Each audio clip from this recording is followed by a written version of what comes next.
jawab ya. Cepat ni markahnya 4. 4 kali 5 soalan lebih kurang dalam 20 soalan, 20 markah. Okey, kita masuk dalam bidang Al-Quran ya. Dalam bidang Al-Quran. Al-Quran ni biasanya markah 10. Saya perkenalkan diri saya dulu ya. Saya Zulkifli bin Ahmad Noor, mengajar di Sekolah Menengah Datuk Mustafa Pasir Panjang Sekincat. Tak tahu siapa yang cakap ni kan. Ataupun dikenali oleh sebagai Ustaz Zul ya, Ustaz Zul ya. Okey, dalam bidang Al-Quran ni, tajuk yang utama anak-anak boleh tengok buku rujukan ke, buku nota ke. Tajuk utama ni ada 5 tajuk ni. Sunnatullah, mempersendirikan agama, dakwah, keutamaan ataupun dipanggil al-aulawiyat dan pelbagai bahasa. Saya tak akan sentuh ke 5 tajuk sebab kalau sentuh 5 tajuk ni masa dia terhad je. Masa yang diperuntukkan hanya 2 jam. Kita mula tadi pun dah lambat ya. Saya sebenarnya bukan lambat ya. Saya dah ada tapi cuma link tadi tak baik kan. Jadi mula dah agak lambat 15 minit. Masa yang tinggal pun tinggal 1 jam lebih kurang 40 minit ya. Okey. Saya ambil satu bentuk soalan. Memahami Sunnatullah ini di antara tajuk yang panas ni.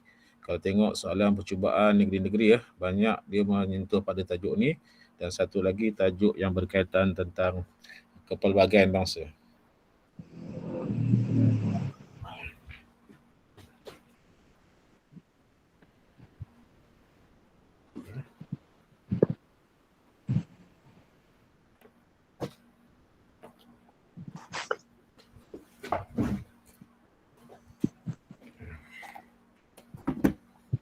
Okey ya.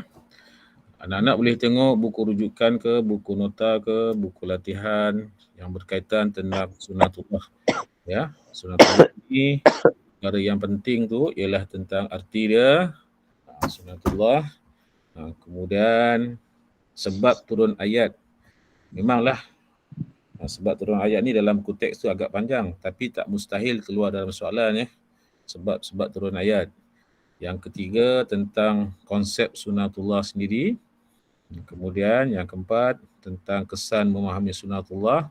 Dan yang kelima, 2 kepentingan mengkaji, meneliti sejarah terdahulu dan akhir sekali tentang pengajaran. Saya tak sentuh semua, cuma saya akan sentuh sedikit sebahagiannya sebab kalau sentuh semua nanti tak cukup masa. Okay, yang pertama sekali tentang pengertian tu. Pengertian memang akan keluar dalam soalan. Tak kiralah bahagian mana, sama ada fiqah ke, dalam bahagian akidah ke, dalam bahagian akhlak ke, pengertian akan keluar biasanya. Dan pengertian ni dia tak boleh nak direka-reka ya. Dia apa yang ada dalam buku teks kena ikut. Sebab tu dipanggil respon terbuka. Dan pengertian ni jawab, tengok dia punya keyword dia. Setiap pengertian yang ada dalam buku tu, buku teks tu dia ada keyword, ada perkataan-perkataan yang tak perlu ditinggal. Kalau ditinggal, perkataan tersebut dia menyebabkan markah tak dapat penuh. Contoh ni yang Sunnatullah ni kan. Sunnatullah ni yang saya merahkan tu kan, peraturan yang telah ditetapkan oleh Allah, yang itu kena ada tu. Tiada siapa yang boleh mengubah tu kena ada. Maknanya dalam pengertian-pengertian tu kena ada perkataan-perkataan yang dia mengikat untuk menjadi jawapan tu. Kalau kita reka saja dia tak jadi ya. Sebab itu pengertian ataupun maksud kena ikut apa yang ada dalam buku teks. Sebenarnya kalau tengok pengertian dalam buku teks tingkatan 4 dan 5 tu agak banyak. Ada siapa yang cuba bilang pengertian dalam buku teks tingkatan 4 dan 5? Bilang daripada 1, 2 daripada tajuk awal tu. Tak pernah kan? Pengertian dia sebenarnya ada 140 tu. Banyak tu. Jadi, bila banyak tu mungkin akan keluar lah. Macam soalan yang lepas ya. Soalan pengertian memang banyak. Okay, yang kedua. Ni tentang dakwah, pengertian dakwah, tentang pengertian fiqh al-aulawiyat. Dia kena kurang tu. Perkataan menyeru, melakukan. Hilang satu markah, hilang satu perkataan tak ada. Maksud saya, ada perkataan-perkataan yang dia mengikat. Macam dakwah tu menyeru tu kena ada. Kalau supaya tak ada tak apa. Maksud saya gitu ya. Ada perkataan-perkataan yang dia kena ada. Macam fiqh al-aulawiyat, mengutamakan tu perkataan tu kena ada. Bukan Perkataan-perkataan macam yang tak ada tak apa, tapi perkataan yang utama. Okey. Kemudian yang kedua, kalau anak-anak tengok soalan je. Soalan, tengok kepala soalan tu, sama ada dia jelaskan atau terangkan. Tengok soalan tu, kepala soalan. Ada soalan dia minta terangkan. Terangkan kan? Ada soalan dia minta jelaskan. Kalau jelaskan, dia hanya minta isi sahaja. Okay.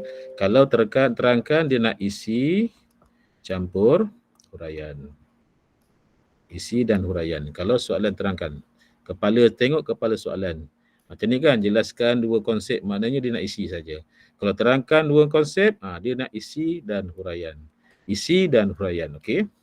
Sebagai contohlah, isi yang terangkan ya, campur dengan huraian. Campur ni paling mudah menggunakan perkataan supaya, untuk, kerana, agar. Yang campur ni, kita nak isi dan huraian tu, yang paling mudah. Boleh menggunakan perkataan lain ke? Boleh, tak ada masalah. Asalkan dia ada isi dan huraian. Kita tengok nanti. Apa yang dikatakan konsep sunatullah. Konsep sunatullah, ni antara tajuk yang banyak negeri-negeri percubaan ya. Konsepnya ada 3 tu. Dia ada KRS tu, kekal, rangkum, dan sebab tu, kekal, rangkum, RS. Ingat, kalau konsep sunatullah, anak-anak ingat KRS.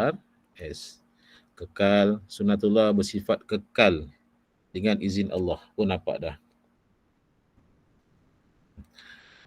Ada yang ramalan, dia tak perlu ramal sebenarnya. Kalau ramal-ramal nanti tak keluar, jenguk. Sebab tu kita tengok soalan tahun lepas, dia ramal gini ya. Tengok soalan tahun lepas. Soalan yang tahun lepas, biasanya kalau dah keluar, dia untuk tahun ni dia tak akan keluar lagi. Sebab itu saya bagi tajuk tadi tu, tajuk-tajuk yang tahun lepas tak keluar tu. Dia jadi berapa 5 tajuk tu kan. Okey. Saya teruskan kepada soalan yang 3 ya. Jelaskan 2 kesan. Okey. 2. Bila keluar soalan, jelaskan apa yang perlu anak-anak tulis. Ialah pertama sekali, tulis balik tu. Tulis balik. 2 kesan. 2 kesan sunatullah.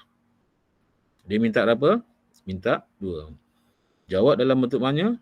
Bentuk dash je cukup. Tak perlu jawab dalam bentuk karangan. Sebab dia jelaskan dia nak isi sahaja.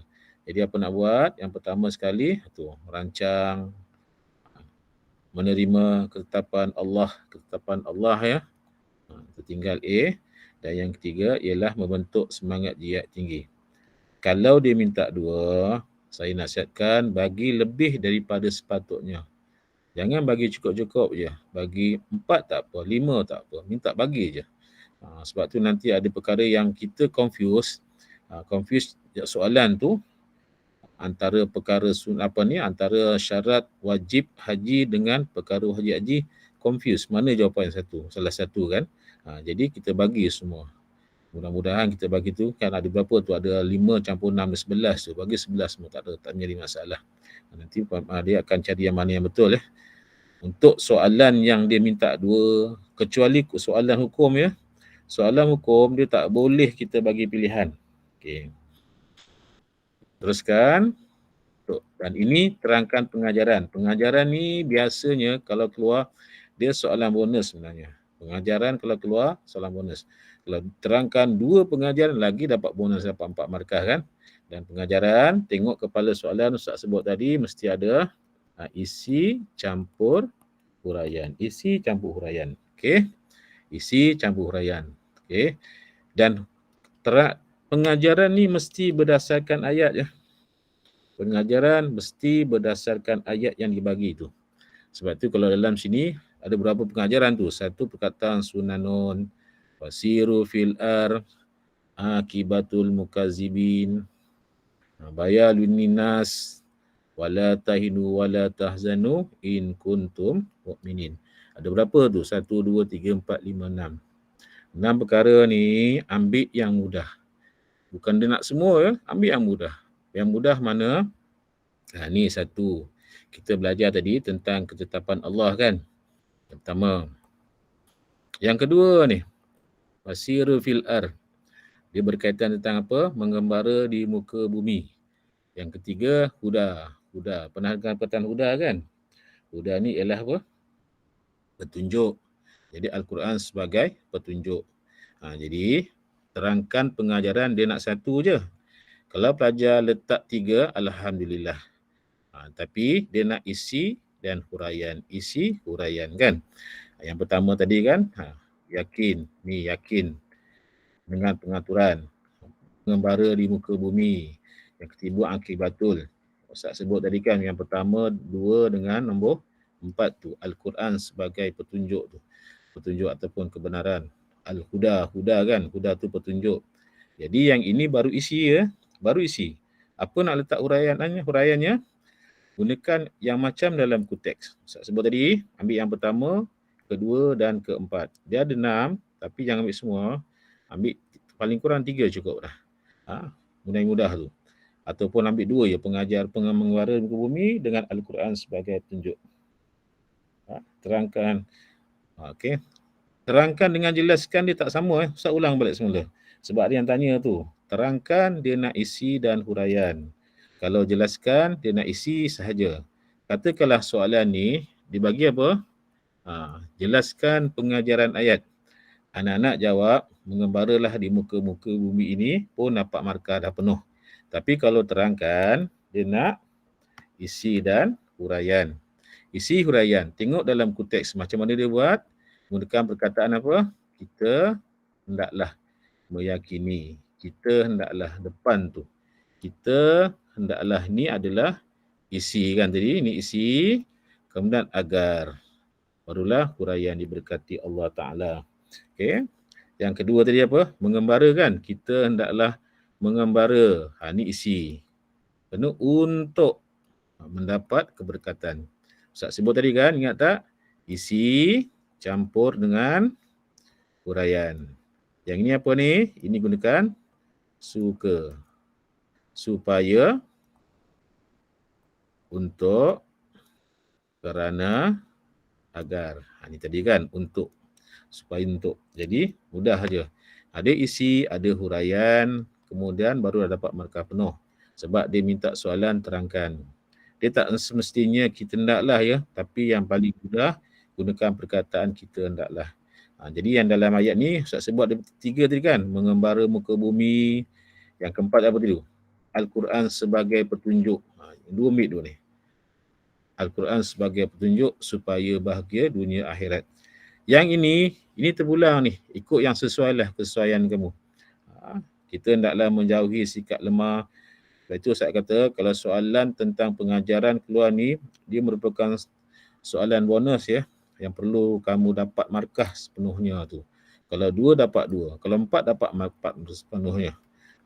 Jangan tinggal kan? Okey. Jadi, yang pengajaran tadi, dia punya isi huraian tu, ni di antara contoh-contoh tu kan. Isi apa? Supaya, ini contoh ya, supaya bahagia dunia akhirat. Isinya apa? Untuk mendapat keredaan. Ini kalau pelajar-pelajar nak tulis. Kalau tak nak tulis pun kena tulislah. Sebagai simpanan kan. Dan ini boleh digunakan nanti dalam soalan kebat. Soalan kebat pun berguna juga ni sebenarnya. Supaya bahagia untuk mendapat keredaan kerana mentaati Allah. Dan standby lah kertas dengan buku untuk catat ni ya. Sistem belajar ni kena ada. Mendengar, kena catat, kena baca balik. Okay. Agar dipandang mulia, apa lagi? Agar diberkati Allah, untuk menjaga maruah diri, supaya jiwa tenang. Ni di antara contoh. Kan Ustaz punya mudah tu. Untuk, kerana, agar, untuk, supaya. Yang kemudiannya belakang tengok, mentaati Allah, dipandang mulia, berkat. Berkat ni selalu pelajar jawab. Menjaga maruah diri, jiwa menjadi tenang. Okey. Itu bagi tajuk yang pertama. Yang ni Ustaz cuma tayang untuk perkara penting ya. Larangan mempersendakan Allah tu. 2 bentuk mempersendakan Allah. 2 bentuk. 2 cara bentuk mempersendakan Allah. Kena perhati betul-betul ya. kalau melakukan satu benda yang dilarang, contohnya apa dia?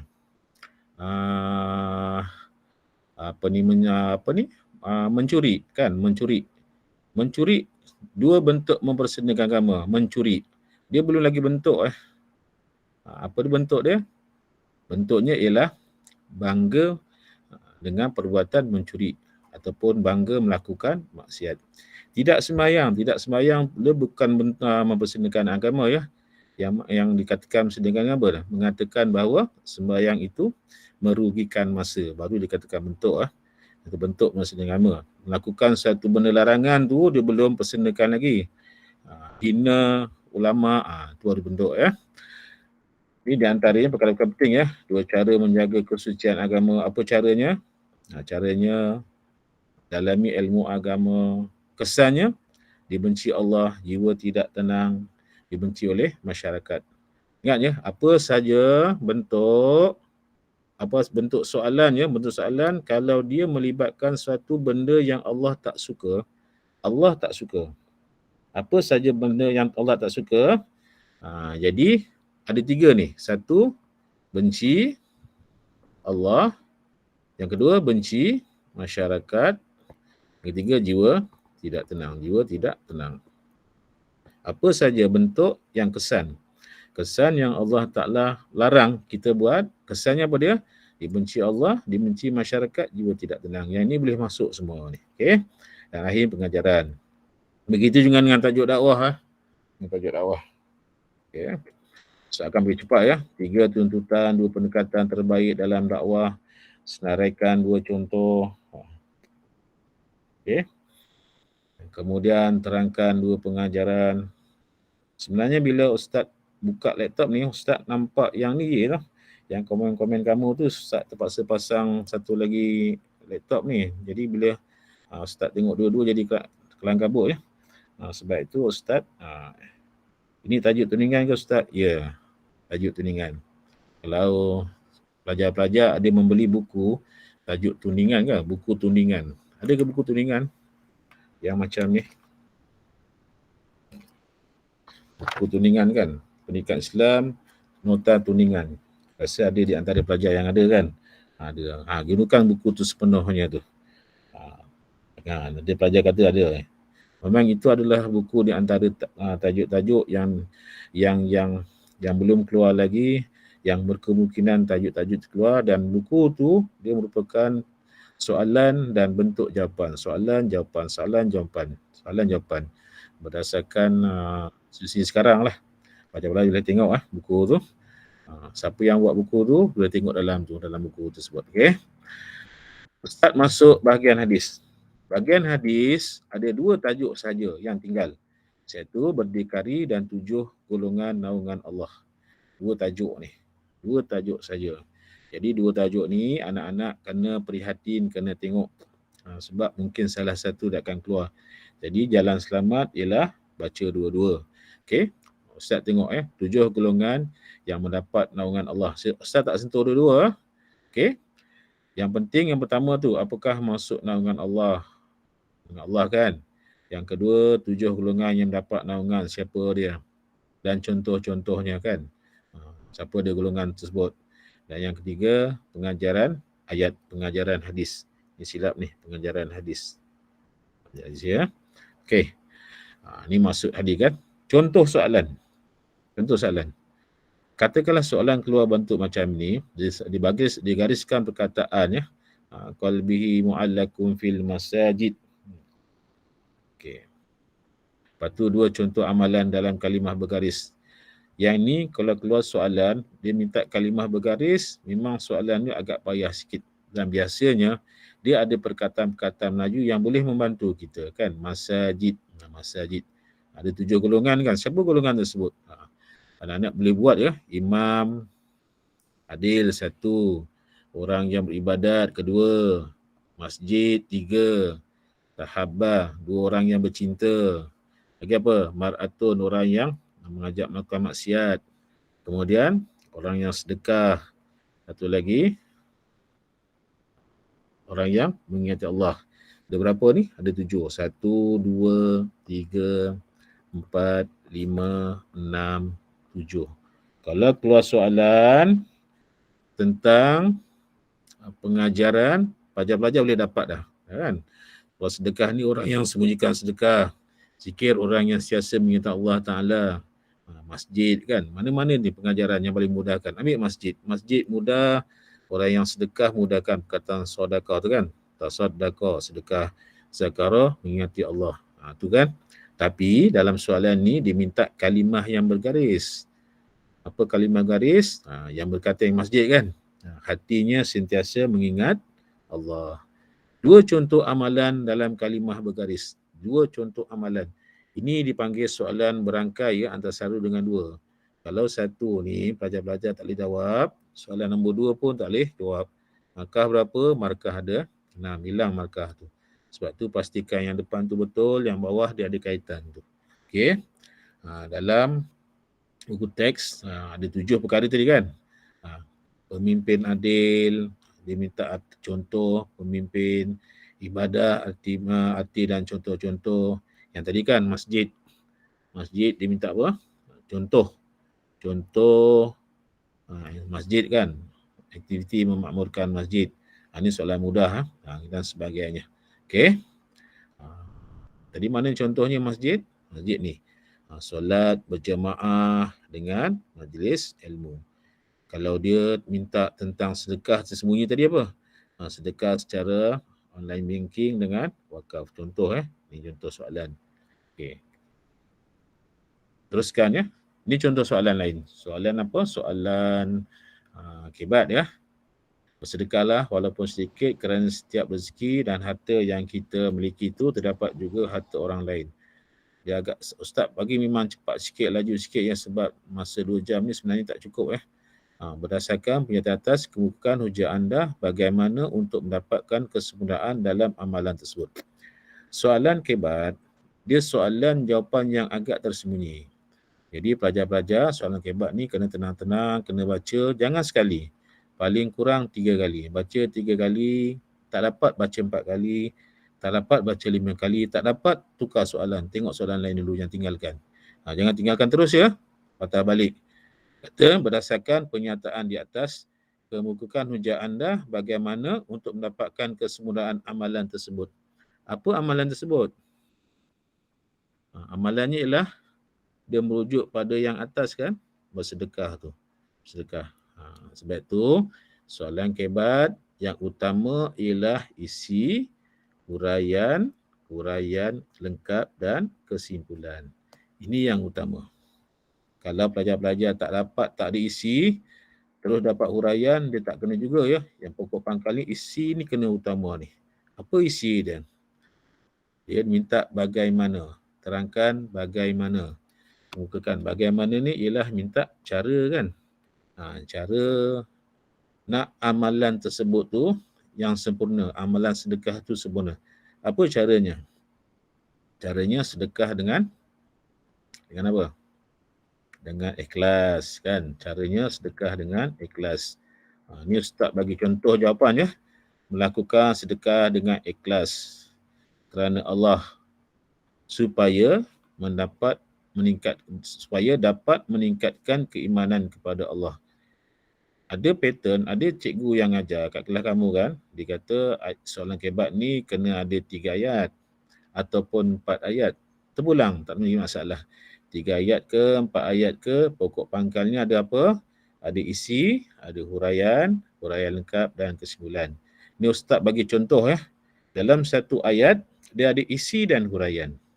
Ya, macam yang tadi ya, yang di awal tadi Ustaz sebutkan soalan terangkan kan, terangkan ada isi dan huraian. Yang ini supaya ni plus tadi kan. Supaya yang ni isi, yang kedua ialah huraian supaya dapat meningkatkan keimanan. Kalau ada pelajar yang dia tak nak jawab, supaya ni, boleh letak notah. Supaya tak nak, tak apa. Boleh, tak ada masalah. Tapi gunakan ayat yang kedua. Hal ini dapat dikatakan di kemudian dapat meningkatkan keimanan kepada Allah. Dia benda yang sama je. Cuma letak apa? Hal ini. Hal ini dapat meningkatkan keimanan. Sama tak dengan atas tadi? Sama. Mudah. Dua cara. Satu nak 3 ayat atau satu lagi nak 4 ayat. Yang ketiga, ayat ketiga, biasa Ustaz ajar pada anak-anak, gunakan ni kesannya. Kesannya, harta yang diperolehi tadi kan, harta zakat, harta sedekah tadi, menjadi harta yang kita perolehi, kemudian kita sedekahkan, menjadi berkat tu. Berkat serta mendapat pahala. Mana mudahlah. Ada setengah tu dia nak gunakan supaya dapat meningkatkan keimanan. Yang mana? Dua-dua boleh, tak masalah. Ataupun sebagai contoh, huraian ya, sebagai contoh, menderma duit ke tabung setiap kali datang ke masjid sebelum solat fardu. Sebagai contoh ni hati-hati. Sebab ada pelajar digunakan sebagai contoh, dia letak contoh aja. Contoh menderma, wakaf, lagi apa, menginfakkan harta dan sebagainya. Dia tak dapat ya. Contohnya menderma setiap kali tu, ada penegasan tu, setiap kali datang ke masjid. Ada penegasannya. Dia dua-dua boleh ya, sama ada kesannya boleh, sebagai contoh pun boleh. Ustaz bagi dua-dua contoh ni, dua-dua ada ni. Dua-dua boleh pakai, tak masalah ni. Dan akhir sekali, kesimpulan ni, gunakan macam apa ni ayat pengajaran tu. Kesimpulannya, kita naklah belanjakan harta ke jalan Allah supaya mendapat bahagia dunia akhirat. Pelajar yang cerdik, dia akan cek balik, semak balik kibat tu. Satu isi kan, dia isi antara satu tu. Ada sedekah, kemudian meningkatkan keimanan, kemudian dapat berkat, kemudian apa lagi, belanjakan harta ke jalan Allah. Barulah dia ada kualiti. Okey, Ustaz teruskan ya. Bila jawab, tak perlu dipisahkan. Jawab dalam bentuk apa ni? Jawapan yang bukan point ya. Macam inilah, melakukan sedekah dengan ikhlas. Hal ini dapat dikatakan ia dapat meningkatkan keimanan. Kesannya harta yang diperolehi menjadi berkat, mendapat serta mendapat pahala. Kesimpulannya kita naklah belanjakan harta ke jalan Allah supaya mendapat mendapat bahagia. Okey. Ada pelajar tanya buat point. Soalan kebat buat point. Jangan cari pasal. Siapa yang buat soalan kebat buat point nanti, walaupun dia ada isi huraian lengkap, kesimpulan, nanti kemungkinan dia tak akan dapat markah 4/4. Ustaz tak pasti ya, tapi kemungkinan dia tak akan dapat markah 4. Sebab tu soalan kebat buat dalam bentuk perenggan yang Ustaz ajar ni. Buat dalam bentuk perenggan. Okey. Okey, Ustaz masuk dalam bidang tajwid pula. Dalam bidang tajwid, yang tinggal mana? Tu mak silah, mak lazim, qalqalah dan ibtidak. Yang ni agak susah sikit kan. Qalqalah ni mak silah mudah. Mak silah ada dua kan. Silah qasirah dengan tawilah. Mak lazim ada dua kan. Harfi dengan kalimi. Harfi ada dua. Muhafaf, musakal. Muhafaf, musakal. Muhafaf, musakal. Qalqalah ada tiga kan. Qalqalah apa? Qalqalah sughra, kubra dan akbar. Yang dua ni dah keluar tahun lepas ya. Sebab tu Ustaz fokus pada yang merah tu. Tapi yang dua yang hitam ni pun kena tengok, perhatikanlah. Taruh keluar balik kan. Qalqalah. Contoh soalan. Okey, contoh soalan. Katakan soalan ni. Nyatakan dua jenis qalqalah dalam hukum tajwid. Ataupun ditanya tentang terangkan mana-mana satu hukum tajwid berkaitan qalqalah. Beza kan? Yang kedua dia minta terangkan. Yang kedua nyatakan kamu sebut tulis je. Qalqalah yang ada tadi kan? Qalqalah yang ada apa? Yang tahu kan? Qalqalah sughra, qalqalah kubra, qalqalah akbar. Nanti mudah. Okey. Kalau terangkan mana-mana satu hukum tajwid berkaitan qalqalah, maknanya yang tiga ni, salah satu ni kamu kena terangkan. Jadi dia minta apa? Minta pengertian tu. Perkaitan qalqalah sughra atau kubra atau akbar. Dia kata mana-mana satu hukum tajwid berkaitan qalqalah. Yang ni agak susah. Soalan C yang kedua ni terangkan mana-mana ni satu tajuk yang susah. Kalau yang atas tu agak mudah kan. Jadi kamu bagilah satu. Contohnya qalqalah sughra. Pengertian tu dia sukun wasal.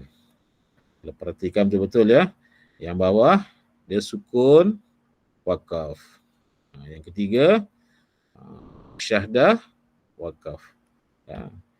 Ada pertengahan kalimah atau hujung kalimah yang ni agak susah. Nak tak nak pelajar-pelajar kena ikhtiar, kena baca, kena hafal. Sebab tahun lepas dia keluar untuk soalan yang minta macam terangkan. Okey. Qalqalah kan, sughra tadi, kalimahnya, kemudian cara bacaan lantunan rendah, lantunan tinggi, yang ni lantunan lebih tinggi. Sughra dia ada sukun tu. Sukun. Wakaf. Kalau pelajar bijak, dia keluarkan balik, dia tengok kalimah tu, dia boleh buat ayat sebenarnya. Okey. Seterus kepada bidang akidah. Sekarang dah pukul 9 lah. Akidah. Bidang akidah. Akidah, tajuk yang tinggal, yang utama. Bukan tajuk semua tak penting, tapi Ustaz penekanan pada dua tajuk ni. Satu, tingkatan 4 perkara batal iman. Yang kedua ar-rakib dan asyahid. Ar-rakib, asyahid. Okey. Contoh soalan. Nyatakan masuk ar-rakib atau asyahid.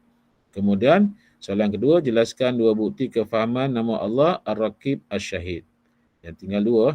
Bukan yang mutakim dengan jabar tak penting, tapi sebab tahun lepas dah keluar, jadi Ustaz jangkakan yang tinggal dua ni yang akan keluar. Tapi yang dua tu kena baca juga. Macam mana nak ingat ni semua ni? Ar-rakib, asyahid, anak-anak buat macam ni. Ambil pen sekarang. Dah 4 ni. Potong 4. Mutakin MB, JK, R, A, S, S. M ni mutakim. J, jabar. R, rakib. S, syahid. B, balas. K, puasa. A, awasi. S, saksi. Okey. Ingat formula tu je. MB, JK. Yang ni dah keluar tahun lepas. Jadi yang tinggal R dengan S. Rakib dengan syahid. R, A, S, S. S, syahid. S yang kedua, saksi. Ni awasi. Okey, contoh. Okey. Al-Mutakim, Al-Jabbar, Ar-Rakib. B tadi apa? B, Maha Balas. JK, kuasa. A, awasi. S, syahid. Okay. Balas ni mesti ada perkataan apa? Perkataan azab. Kuasa ni mesti ada perkataan mutlak. Awasi, dua perkataan. Apa perkataannya? Perbuatan dan keadaan. Saksi, perbuatan dan mendengar. Jadi kita fokus yang mana? Yang dua ni. Jadi kalau keluar soalan pengertian tadi kan, pengertian. Sebutkan maksud pengertian, nyatakan maksud pengertian ar-rakib kan. Nama Allah yang Maha mengawasi segala perbuatan dan keadaan makhluk. Kalau syahid, nama Allah yang Maha menyaksikan segala perbuatan dan mendengar ucapan makhluk. Perkataan ni kena ada perbuatan dan keadaan. Perbuatan dan mendengar. Yang atas tadi saksi. Nama Allah yang Maha menyaksikan. Nama Allah yang Maha mengawasi. Mengawasi segala perbuatan dan keadaan makhluk. Okey. Ini contoh kan. Ustaz sebut tadi kan. Nama Allah yang Maha pembalas. Mesti depan tu kena ada nama Allah yang Maha. Nama Allah yang Maha. Membahas perkataan azab ada. Nama Allah yang Maha kuasa, Maha berkuasa secara mutlak, perkataan mutlak. Kalau yang RA tadi apa? Mengawasi perbuatan dan keadaan. Perbuatan, keadaan. Kalau yang sahih tadi apa? Allah yang menyaksikan perbuatan dan mendengar ucapan makhluk. Ucapan makhluk ni. Penting tu. Serta tiada siapa yang tersembunyi daripadanya. Kalau letak ini lagi baguslah. Kalau tak dapat, paling kurang segala ucapan makhluk pun cukup lah. Okey, sebab itu Ustaz sebut tadi, ingat ya, formulanya apa? R, A, awasi, S, syahid, S, saksi. Allah, nama Allah yang menyaksikan, Allah mengawasi. Sebab ini nanti perkataan ni nanti akan digunakan dalam jawapan yang lain ya. Jawapan lain kat mana? Jawapan soalan yang kedua tadi kan. Jelaskan dua bukti ataupun kefahaman nama Allah yang maha kefahaman, nama Allah yang maha nama Allah Ar-Raqib. Dua bukti kefahaman, dua bukti atau kefahaman Asy-Syahid. Tadi ingat R, A awasi. Perkataan awasi ni kena ada. Kat mana ada? Tengok Allah Maha mengawasi. Allah sentiasa mengawasi. Yang pertama dia tentang perintah Allah dan larangannya. Yang kedua berkaitan tentang hubungan sesama manusia. Yang pertama tadi Allah mengawasi segala kepatuhan, segala perintah Allah dan larangannya. Sebab ni nanti perkataan-perkataan ni boleh digunakan dalam soalan kebat kalau keluar larangan, perintah dan larangan. Nanti saya Ustaz bagi contoh. Yang kedua, hubungan sesama manusia. Asy-Syahid, S apa tadi? Saksi kan? Saksi ni Allah menjadi saksi. Perkataan saksi ni kena ada. Allah menjadi saksi perutusan. Allah menjadi saksi. Saksi segala perkara yang nyata dan tersembunyi. Allah menjadi saksi pembohongan orang-orang munafik. Ingat ya. Kalau keluar soalan, sebab dalam buku teks tu dia terhad ya. Dia ada tentang arti dengan bukti kefahaman ya. Jadi sebenarnya soalan ni walaupun dia nampak susah, kalau anak-anak kuasai dia boleh dapat markah penuh ni. Okey. Oh, bilangan yang masuk 300 lebih. Ramai ya malam ni. Okey, contoh yang tadi kan. Apa maksud Ar-Raqib? Nama Allah yang Maha RA. Mengawasi segala perbuatan dan keadaan makhluk. Dua buktinya Allah mengawasi apa tadi? Mengawasi apa? Segala kepatuhan, suruhan dan apa tadi? Suruhan dan larangan. Satu lagi apa? Tentang hubungan sesama manusia. Okey, sebab tengok yang ketiga tu. Soalan ketiga. Berdasarkan gambar raja di atas, kemukakan hujah anda dengan mengaitkan nama Allah Ar-Raqib. Tadi Ustaz bagi kan? Ar-Raqib. Ar-Raqib. A tadi apa? A, awasi. Awasi apa?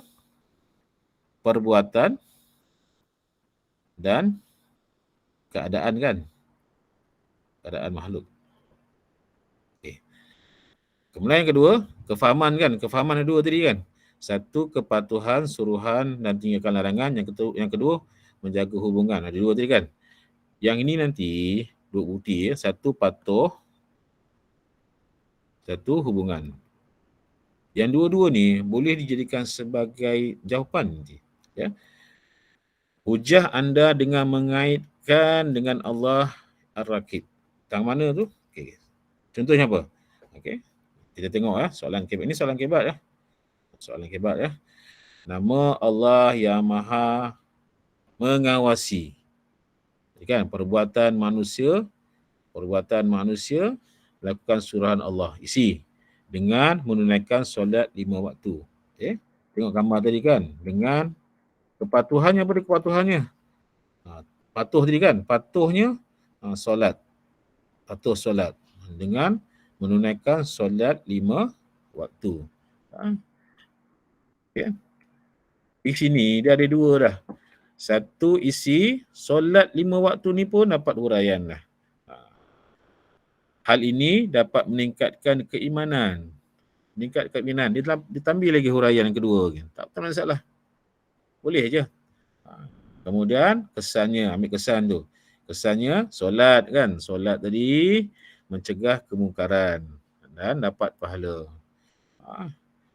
Dia nak tambah lagi sebagai contoh. Yang ini pilihan ya. Dua ni pilihan. Kalau nak jawab dua-dua, pastikan masa lebih tak apa.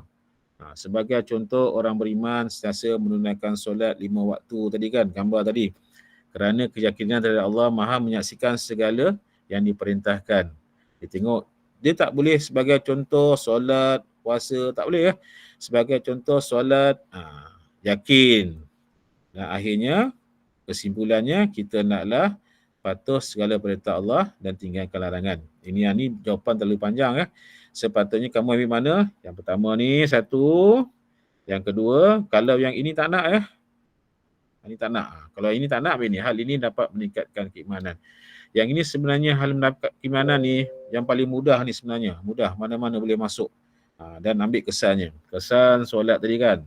Ataupun ambil ni sebagai contoh pun boleh. Salah satu je. Okey. Kemudian semak balik.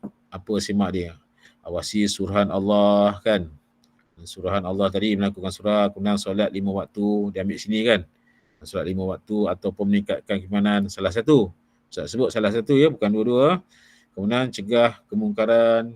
Kemudian akhir sekali barulah patuh suruhan dan jauhi larangan. Antara satu ni dengan satu isi dengan huraian, dia tak ada yang bertindan. Itu yang kita nak tu. Soalan kebat. Okey. Soalan kebat ni soalan yang tak dijangka ya. Yang ni nampak, yang ni mudah. Dia soalan okey. Contoh yang kedua. Berdasarkan nama Allah Ar-Raqib, bagaimana anda beriman dengan sifat yang tersebut? Bagaimana? Kalau anak-anak bijak tadi, Ar-Raqib, apa dia? Awasi kan? Awasi dah pegang dah. Awasi pegang. Yang kedua, dia punya bukti kefahaman apa? Satu apa? Patuh kan? Patuh suruhan. Yang kedua, jaga hubungan kan? Hubungan. Jaga hubungan manusia. Okey. Yang ini boleh jadikan jawapan ni sebenarnya. Dengan melakukan dengan patuh suruhan Allah Ta'ala. Bagaimana jaga hubungan sesama manusia dengan patuh atau tinggalkan larangan. Ini dalam apa? Dalam yang tadi yang awal apa? Bukti dan kefahaman tadi. Bukti kefahaman. Okey, contoh. Contoh yang Ustaz buat ya. Ini pelajar-pelajar yang jawab ya. Beriman dengan Allah yakin dan dengan cara melakukan suruhan. Ustaz sebut tadi kan. Ar-Raqib. Ada dua kan. Satu suruhan, satu patuh dengan suruhan, satu jaga hubungan manusia. Lakukan suruhan dan meninggalkan larangan. Dia dua tu. Suruhan meninggalkan ataupun menjaga hubungan sesama manusia. Dia letak dua-dua tu. Boleh, tak masalah. Dan hal ini dapat meningkatkan keimanan. Simple je. Tingkatkan keimanan. Kemudian, kesannya mendapat keredaan. Kalau lakukan suruhan, dapat keredaan. Kalau yang jaga hubungan, mengeratkan silaturahim. Kamu jawab tadi kan? Satu, meninggalkan hubungan. Dan akhirnya, ni Ustaz letak sebagai contoh pun boleh. Pilihan ya. Jangan jawab dua-dua, ni pilihan. Pilih saja. Dia simple ya.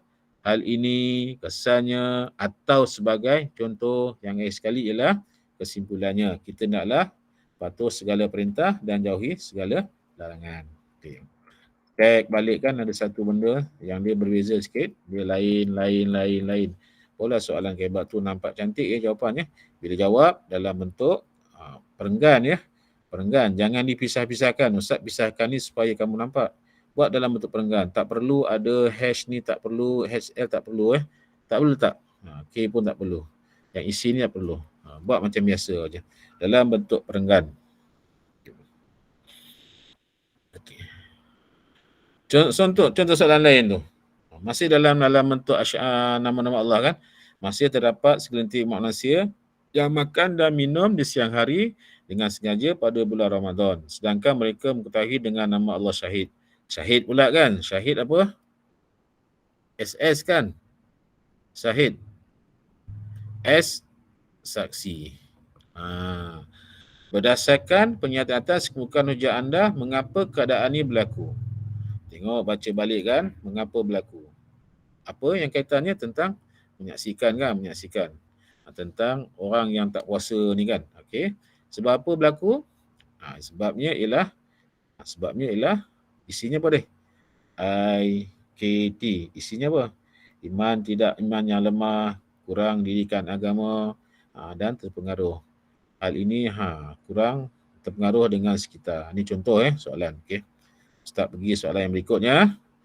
Contoh soalan, kita masuk yang bab tingkatan 4 tu, perkara batal iman.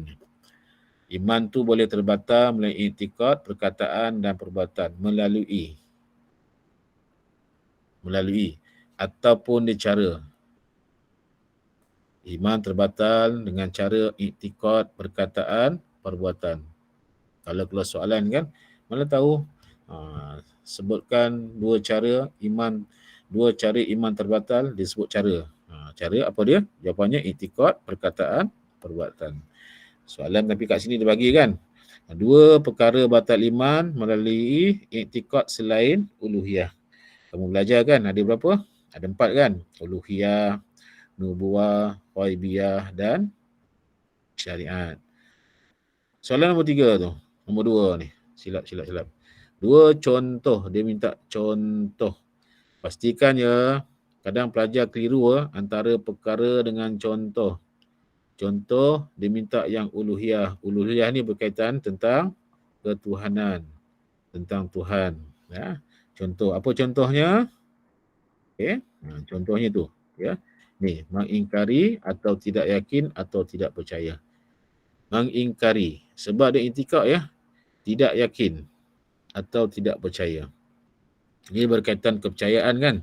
Tidak yakin. Tapi yang paling baik ialah perkataan mengingkari lah.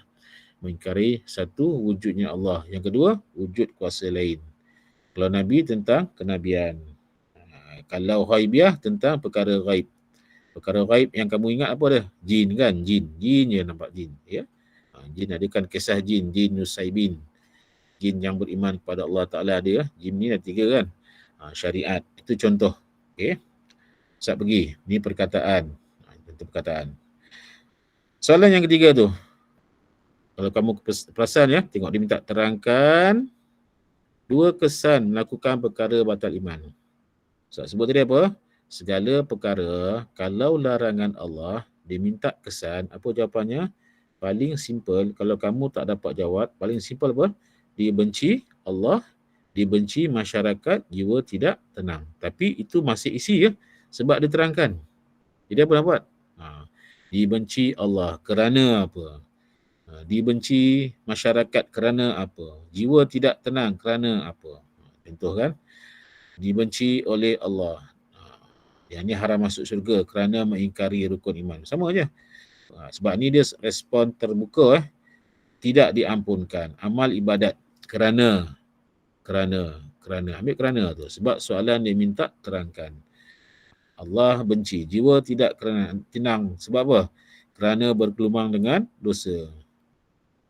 Dibenci oleh masyarakat. Kerana apa? Kerana melakukan perkara kemungkaran. Dibenci oleh Allah kerana sering melakukan dosa. Dibenci oleh Allah kan? Okey. Contoh, ni contoh ya. Jadi kalau kamu tak dapat jawab, yang 3 ni sebenarnya boleh pakai mana-mana. Okey, betul tu kerana melakukan larangan. Okey. Soalan yang 4 ni. Start cepat sikit ya. 2 cara menjauhi perkara batal iman. 2 cara. Cara ni mesti nampak ya, perbuatan tu mesti nampak perbuatan. Apa caranya? Caranya simple je. Ambil SIDQ.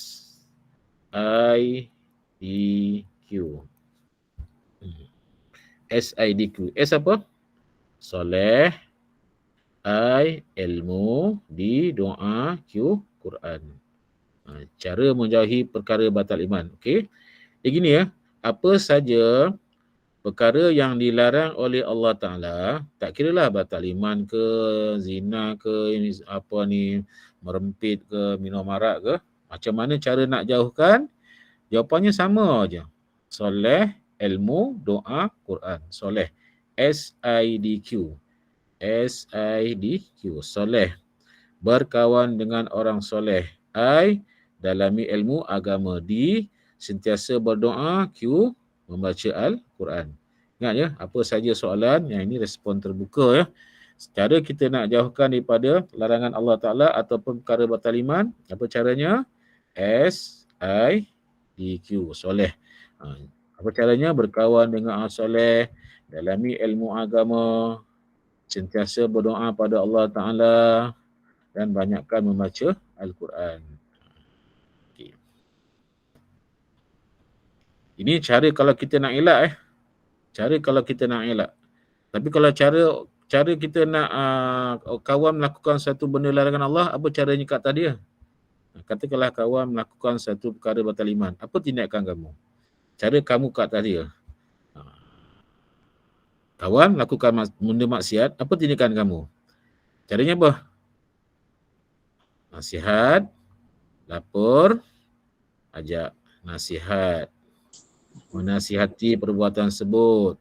Lapor kepada pihak berkuasa. Ajak bertaubat. Itu kalau dia melakukan maksiat.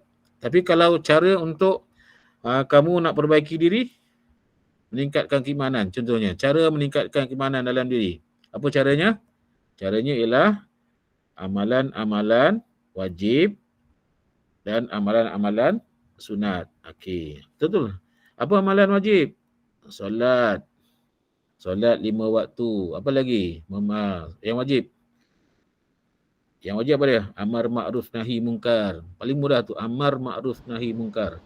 Itu nanti boleh masuk dalam jawapan tu. Yang sunat, baca Al-Quran, berzikir, berdoa, kawan berdoa. Tu kalau kita cara untuk perbaiki diri. Jadi ada 3. Ini 1, yang kedua, yang ketiga. Apa cara kita nak elakkan daripada melakukan dosa-dosa? Caranya ialah SIDQ. Kalau cara kita nak bagi kawan-kawan tu daripada melakukan maksiat, caranya ya NLA, nasi lauk ayam. Yang ni cara untuk kita nak baiki diri, caranya amalan wajib dan amalan sunat. Okay. Selesai masalah. Okay. Ni 2. Soalan, jelaskan 2 hikmah. Hikmah, 2 sebab. Dua-dua larangan Allah. Katakanlah larangan Allah yang kita belajar dalam buku teks tu, makan harta anak yatim. Apa sajalah larangan Allah. Contohlah, hikmah, 1 hikmah diharamkan, 1 sebab diharamkan. Apa beza soalan ni? Sebab, 1 sebab, 1 hikmah. 1 sebab, 1 hikmah. Okey, cuba anak-anak tengok dalam jawapan ni kan, memelihara imej, menjaga maruah, hidup aman damai, yang dapat dielakkan. Sebelahnya dilawan balik tu. Pelihara imej lawannya jatuhkan imej, jaga maruah lawannya jatuhkan maruah, hidup damai lawannya dia bertentangan kan, berlaku pergaduhan, berlaku maksiat, berlaku jenayah dan berlakunya pemaziran. Okey. Kalau yang berkaitan tentang hikmah diharamkan, ini jawapannya. Ada perkara-perkara positif. Kalau sebab diharamkan, dia perkara-perkara negatif. Kalau kamu keliru antara hikmah dan sebab, hikmah dan sebab, ini boleh ambil contoh sebagai contoh jawapan ya. Siapa nak salin, tak nak salin pun salin. Sebagai contoh jawapan ya, ada berapa tu? Ada 1, 2, 3, 4, 5, 6. 6 ni, kalau kamu keliru apa nak buat? Buat 2. Jadi berapa? Ni 6 campur 6 jadi 12. Tak apa, sebab nanti pemeriksa akan cari mana yang betul. Itu yang penting tu. Kalau keliru antara hikmah dengan sebab. Sebab mesti perkara negatif. Hikmah perkara positif. Okey. Ustaz pergi ya. Yang lain terus. Ni. Jadi Ustaz dah sebut tadi kan, bergaul. Kalau soalan terangkan ni kan, bergaul dengan orang soleh supaya tengok terangkan. Kalau jelaskan setakat ni saja. Mengelak dalam ilmu agama untuk jelaskan, terangkan, letak supaya. Sentiasa berdoa supaya. Kalau soalan minta terangkan. Beza ya. Terangkan dia nak isi dan huraian. Jelaskan ini isi, ini huraian, penyambungnya supaya. Mesti gunakan perkataan supaya ke? Tak semestinya. Perkataan yang mudah Ustaz bagi tadi 3 tu. Supaya, kerana, untuk, agar. Dia tak semesti 4 tu ya. Boleh gunakan perkataan lain tapi yang mudah. Perkataan lain boleh juga sebenarnya, tak jadi masalah. Okey. langkah tadi kan, langkah terhadap masyarakat, nasihat, lapor, ajak. Kan Ustaz sebut kan, nasihat, lapor, ajak. Langkah kepada orang lain kan. Orang melakukan satu benda maksiat, kawan melakukan isap rokok dekat sekolah, apa tindakan kamu? Nasihat, lapor pada siapa? Pihak pada guru, ajak dia bertaubat ataupun ajak dia meninggalkan perbuatan tersebut kan. Tengok soalan kepala dia sama ada terangkan atau jelaskan. Terangkan perlu pada isi dan huraian. Jelaskan tak perlu. Yang hitam saja. Okey. Kita masuk bidang fiqah. Bidang fiqah, tajuk yang paling banyak sebenarnya ya. Tajuk-tajuk banyak tu. Tapi Ustaz fokus 4 tajuk ni. 4 tajuk. Tapi kamu jangan tinggal tajuk lain ya. Solat duha ni kena tengok, solat istihara pun kena tengok . Tapi Ustaz fokus yang ni. Haji, umrah, korban, akikah, perkahwinan, isu-isu perkahwinan. Memang tajuk banyak. Kamu kena usaha lebih. Sebab tu siapa yang ada buku nota tuningan tu yang Selangor keluarkan tu, bacalah tu buku tu. Tu ada soalan jawapan. Bagus soalan buku tu ya. Rasa ramai yang ada. Pelajar dah berkurangan. Tadi 300 lebih, sekarang tinggal 270 lah. Dia makin malam makin kurang. Tak apa. Okey, kita tengok haji. Haji ni apa yang penting? Pengertian. Kemudian ada berapa ni? Syarat, rukun, perkara dan sunat haji. Ini 3. Ni 4 sunat haji. 4. Ni 3 ni 4 ni dia biasanya salah satu je keluar. Kemudian tentang perbezaan haji dan umrah dan jelaskan hikmah. 2 ni pun salah satu je kemungkinan keluar. Dia takkan, biasanya jarang keluar 2. Mungkin juga keluar 2 ataupun ni keluar, kalau yang pertama keluar, kedua keluar, biasa yang ini ada pilihan. Yang ni pilihan salah satu.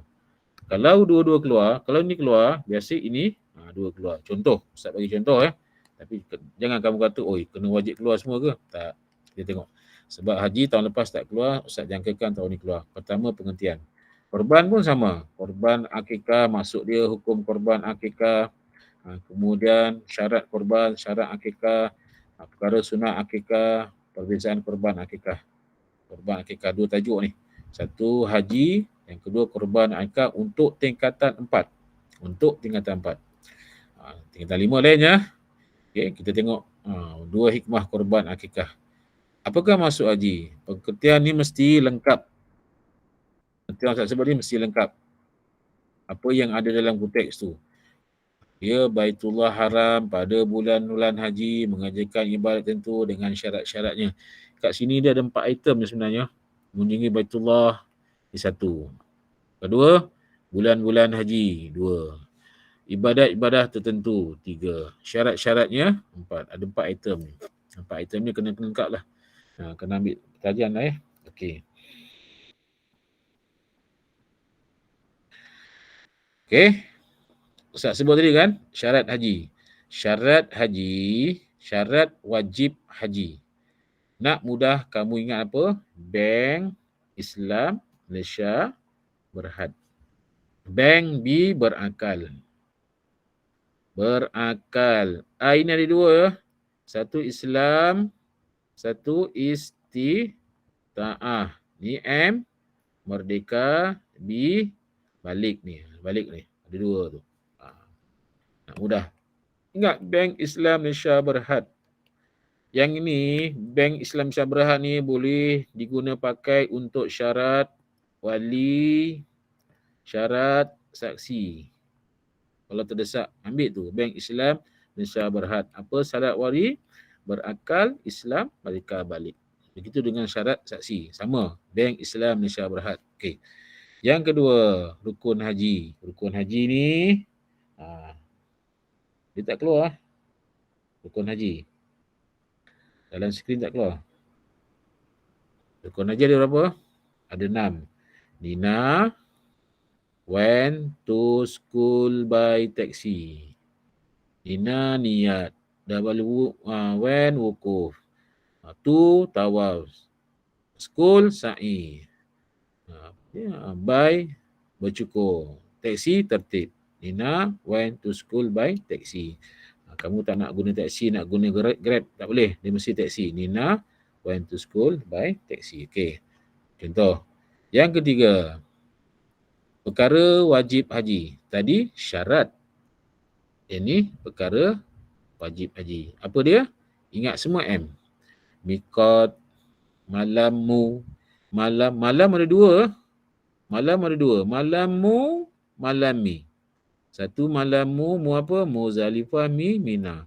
Melontar ada dua. Melontar Jamratul Kubra, melontar 3 jamrah. Kamu tak ingat apa jamrah? 3 jamrah cukup tulis. Meninggalkan larangan ihram ada 13. Kalau keluar soalan, nyatakan 4 syarat wajib haji. Syarat wajib haji. Ingat Bank Islam Malaysia Berhad kan? Tapi kamu keliru antara syarat wajib dengan perkara wajib haji. Apa nak buat? Ini tulis semua, ada 5 tadi kan? Yang ni tulis semua ada 6. Ada berapa semua? Ada 11. Perkara syarat wajib haji 1, 2, 3, 4, 5, 6, 7, 8, 9, 10, 11. Tak apa. Nanti dia akan cari mana yang betul je. Kalau keliru, kalau confuse ya, ada pelajar ada confuse syarat wajib haji dengan perkara wajib haji. Okey. Last sekali iaitu perkara sunat haji. Sunat haji dia berapa? Dalam buku teks dia ada 5 saja. Kamu ingat IT tu. IT. I yang kedua tentang solat sunat. I ihram, T tawaf. Solat sunat ihram, solat sunat tawaf. I ihram. I pertama lagi I mandi sunat ihram. T talbiyah. B kutip anak batu. Contoh keluarkan. Okey. Dan last sekali cara haji. Cara haji ada 3 tu. Ifrad. Ifrad tunaikan haji dulu baru tunaikan umrah dalam bulan haji. Tamatuk umrah dulu baru tunaikan haji dalam bulan haji. Dan kalau qiran, haji dan umrah serentak. Ini ada formula untuk ingat tu. Haji dulu baru umrah, umrah dulu baru haji, haji dan umrah serentak. Okay. Yang ni selesai perbezaan ni. Jelaskan perbezaan antara umrah dan haji. Paling molek, paling elok buat dalam bentuk kotak. Mesti buat kotak ke? Tak semestinya. Buat kotak. Mudah kamu nampak antara satu dengan satu. Dia tak semestinya dalam kotak je boleh dalam perkataan. Haji ialah begiat sekian-sekian. Manakala umrah sekian-sekian. Sebab tu kena tulis kan. Haji pada masa tertentu. Umrah bila-bila masa. Bila-bila masa. Haji wajib rukun ada. Wukuf. Umrah tiada wukuf. Haji bermalam di Muzdalifah, umrah tiada bermalam. Lawankan balik. Haji bermalam di Mina, umrah tiada bermalam. Beza tu. Antara satu sama lain tu. Satu-satu. Biar nampak beza. Katakanlah kamu jawab yang ni ya. Haji bermalam di Mina. Umrah bermalam di Kelang. Contoh. Bermalam di Kelang. Yang ini betul, yang ini salah. Dapat tak markah yang ini? Contoh yang ini tak ada. Yang ini tak ada. Kamu jawab ni je. Dapat markah. Masih dapat markah lagi. Sebab dia bezakan walaupun salah. Bezanya kalau kamu tak tulis jawapan ni. Kosong ni. Haji bermalam di Mina. Umrah dia kosong je. Dia tak boleh apa. Yang ini kemungkinan besar yang ini akan menjadi salah. Jadi markahnya kosong. Sebab itu soalan perbezaan kotak dalam kotak tu kami kena isi. Sebab nak mengelakkan tiada markah nanti kan. Okay. Contoh. Korban dan akikah. Apa beza korban dan akikah? Korban pada hari raya haji. Pada hari raya haji. Hari tasyrik ni tak ada ni. Akikah pada bila masa selepas kelahiran bayi. Selepas kelahiran bayi. Kamu tulis yang sehingga balik ni tak ada. Boleh terima. Tapi masa selepas kelahirannya, mesti ayatnya selepas kelahiran. Kalau kamu jawab pada bila masa, dia tak menjadi jawapan. Ni salah kalau bila masa.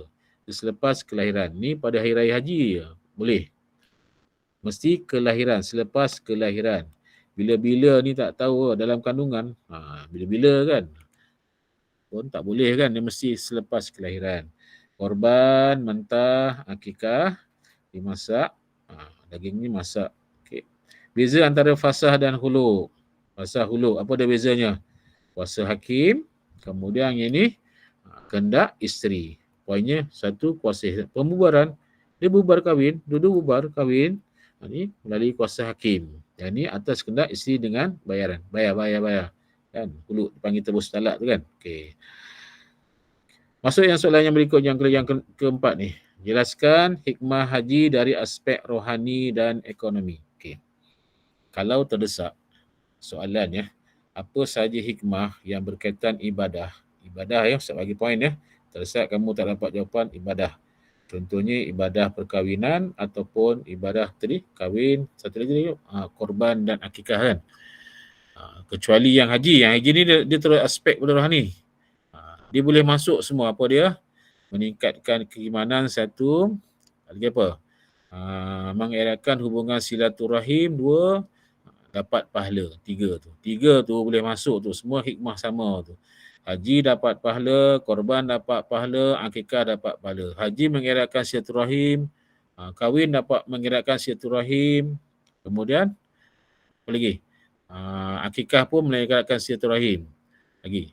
Haji meningkatkan keimanan, akikah pun meningkatkan keimanan, perkahwinan pun dapat meningkatkan keimanan kepada Allah Ta'ala.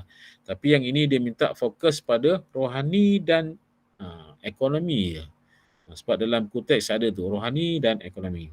Apa rohani dapat? Okey, rohani ni dalaman kan. Rohani menghapuskan dosa, mendapat syurga, meningkatkan keimanan. Ni dalam konteks. Boleh tak rohani ni dapat pahala? Dapat pahala? Boleh. Dapat pahala, jiwa tenang, rohani ya, jiwa tenang. Yang tadi ya, kegunaan sosial, berkenalan sesama umat Islam.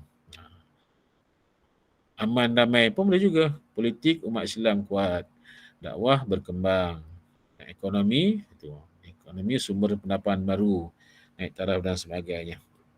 Okey, soalan perkahwinan, tentang perkahwinan ni. Yang perkahwinan ni Ustaz tak bagi detail ya, sebab tengok masa pun dia agak ni ya. Jadi kamu tengok ya, perkahwinan, maksud perkahwinan, mesti ada perkataan akad. Mesti ada perkataan akad. Akad menghalalkan persetubuhan antara lelaki dan perempuan. Kalau perkataan akad tak ada, dia menyebabkan dia tak dapat jawapan yang betul. Sebab dengan akad menjadi suami isteri. Sebab itu akad penting. Orang bisu dia tak gunakan akad kan. Dia gunakan bahasa isyarat boleh tak? Tak boleh. Dia mesti gunakan akad. Siapa yang menggunakan akad dia? Pakai wakil. Sebab itu orang bisu dia gunakan wakil akad tu. Hukum perkahwinan, hukum nikah, tengok syarat wali, jenis-jenis wali, wali mujbir, berpindah sebab apa berpindah wali akrab berpindah pada wali hakim.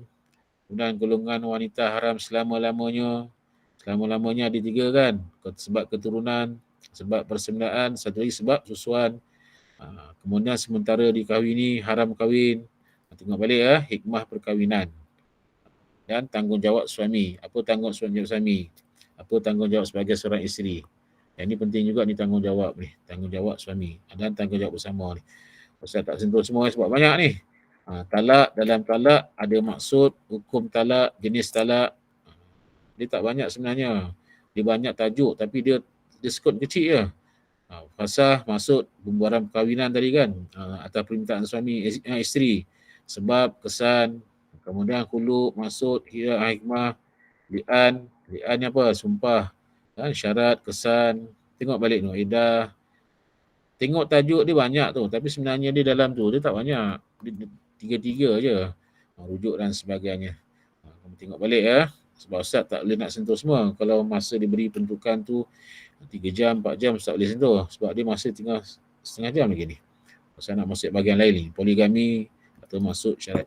Kalau kamu tengok ya, dalam tingkatan 5 ni, talak dia tak ada hikmah kan. Hikmah talak tak ada. Yang ada hikmah ialah huluk saja. Hikmah. Ini tak ada hikmah, tak ada hikmah, tak ada hikmah. Semua tak ada hikmah. Boleh keluar tak soalan tentang hikmah ni? Boleh, tak mustahil. Tapi dia keluar dalam soalan kebat. Itu yang kita takut kan. Contoh. Nanti Ustaz tengok Okay, yang kedua. Nyatakan hukum bagi masalah berikut. Okey, dalam fiqh ni dia ada hukum ya. Tak mustahil soalan hukum ni keluar. Hukum, contoh hukum ya. Hukum. Okey. Hukum mengerjakan haji dan umrah bagi individu. Apa hukumnya? Cuba kamu jawab. Apa hukumnya? Wajib. Tak apa, type je. Yang kedua, apakah hukum mengadakan walimatul urus? Walimatul urus. Cepat jawab.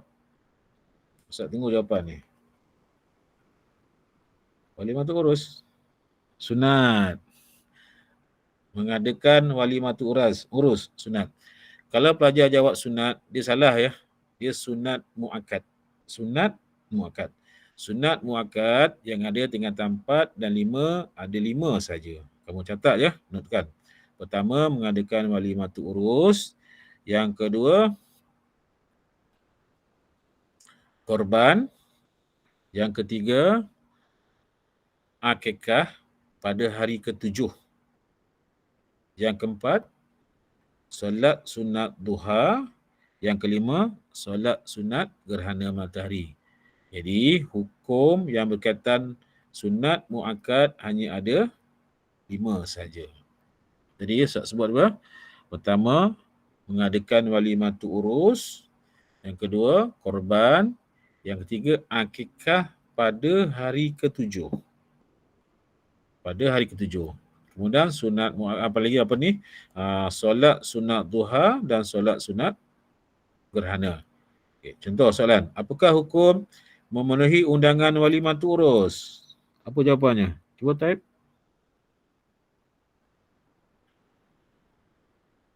Ada yang boleh jawab ke? Memenuhi undangan. Fardu ain, alhamdulillah. Fardu ain. Bukan wajib ya, dia fardu ain. Dalam buku teks tingkatan 4 dan 5, yang fardu ain hanya satu saja. Apa dia? Yang ni. Walimatul urus. Yang lain tak ada. Bukan wajib. Yang lain wajib kan? Tapi walimatul urus fardu ain. Ya. Apakah hukum melaksanakan hukum jenayah Islam? Apa hukumnya? Jawab sekarang. Wajib. Alhamdulillah. Nyatakan hukum berwasiat. Berwasiat. Sunat ke harus? Apakah hukum bersikap benar? Wajib. Senaraikan contoh hukuman takzir. Contoh hukuman. Dia bukan hukum ya, hukuman. Apa hukum? Contoh hukuman. Penjara, buang daerah, bunuh, denda dan sebagainya. Akhirnya nyatakan hukum solat sunat duha. Sunat muakkad. Hukum sembelih ke atas binatang yang halal dimakan. Hukum sembelih binatang yang halal dimakan. Wajib. Okay. Contoh. Jadi Ustaz sebut tadi, bila hukum, dia ada 7 dia. Sunat, wajib, makruh, haram, harus, fardu ain, sunat muakkad. Fardu ain tadi ada berapa? Ada 5. Sunat muakkad ada 1 saja. Okay. Contoh, akikah.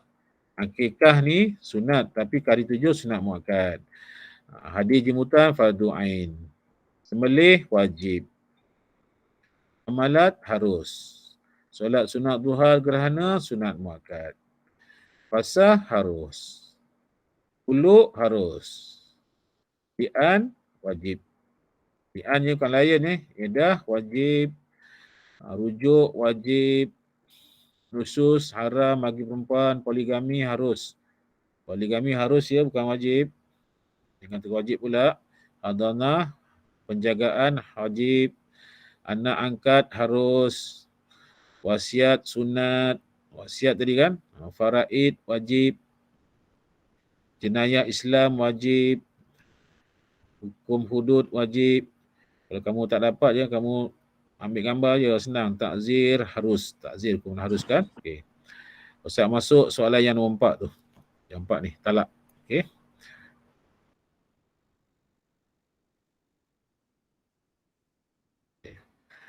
Talak diharuskan.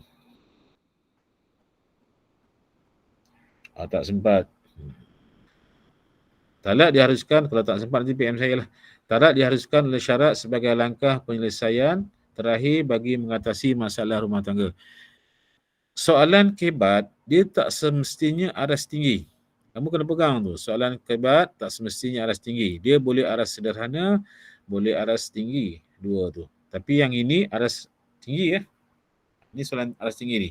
Kemukakan hujah anda untuk menyokong pernyataan di atas. Yang ini kan kalau kamu baca berkali-kali tak dapat jawapan. Talak diharuskan oleh syarak sebagai langkah penyelesaian terakhir. Ustaz nak share slide tadi. Boleh? Tak masalah. Kemukakan hujah anda untuk menyokong pernyataan di atas. Okay. Siapa boleh bagi isi? Type sekarang. Bagi isi ni. Kamu baca soalan yang C ni, talak diharuskan oleh syarak sebagai langkah penyelesaian terakhir bagi mengatasi masalah rumah tangga. Kemukakan hujah anda untuk menyokong pernyataan di atas. Siapa bagi isi? Cuba type. Nampak tak jawapan kat mana? Yang Ustaz sebut tadi, di awal tadi kan. Kalau kamu tengok tingkatan 5 tadi, hanya satu saja kan yang hikmah talak. Hikmah talak kan? Hikmah tentang fasah kan? Yang lain semua tak ada. Yang ini dia minta apa? Dia minta hikmah. Hikmah talak. Sebab apa? Dia dah bagi satu ni penyelesaian rumah tangga. Kamu bagi tadi tak ada jawapan terbaca dia. Betul tu. Sebenarnya betul tu. Apa hikmah dia? Peluang kepada pasangan berpisah. Talak tu memberi peluang pasang berpisah. Gaduh je kan? Hari-hari gaduh, hari-hari baling bantal, bukan baling bantal, baling periuk, baling belanga, baling apa lagi. Kemudian mengelakkan pergaduhan berpanjangan, elakkan dosa nusus, kesilapan pada pasangan. Jadi ayat ni paling mudah. Talak memberi peluang kepada pasangan untuk berpisah. Ayat pertama kan. Talak mengelakkan berlakunya pergaduhan berpanjangan suami isteri. Talak mengelakkan dosa terhadap suami apabila melakukan nusus. Talak memberi kisafan kepada pasangan suami isteri untuk berpisah. Itu isi dia. Isi. Contoh isi. Agar dapat menjalani tu. Ustaz bagi tu isi yang pertama tu kan. Memberi peluang berpisah agar menjalani hidupan baru dengan pasangan lain dengan harmoni. Isi dan huraian. Campur kan. Ataupun kamu tak nak gunakan ni isi ni, tak nak kan? Tak nak ni semua titik. Bolehlah. Hal ini membolehkan mereka menjalani hidup dengan pasangan lain dengan harmoni. Bendanya sama je. Cuma bezanya apa? Agar dengan apa? Agar dengan hal ini.